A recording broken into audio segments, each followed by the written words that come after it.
Coral reefs are called the rainforest of the sea. They actually host a fourth of the species in the ocean. The Red Sea is one of the places in the world where you can actually work with coral reef resilience because there is very high salinity and high temperatures.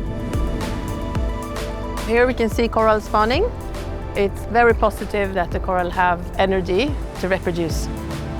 My name is Silvia Jageros. I'm Associate Director for Coral Restoration. I set up a team of 20 local divers. It's been incredible, of a learning experience, and also it's a chance to give back to the community. Okay, perfect.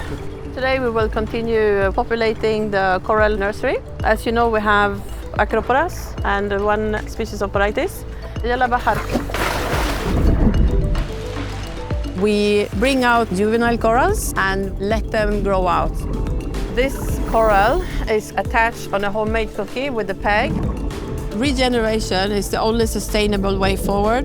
One example is to build a containerized marine life operation facility so we can put it where we need it around the world. We operate on the corals, cut them, propagate them, and then we leave them in the ocean for optimized grow out. This is the building where we will bring the corals when they are ready to go inside the corallium. The ultimate location for the corals is a corallium located in a Mala destination to not only mitigate and conserve, we have to enhance the coral reefs. Working in Saudi changed my life.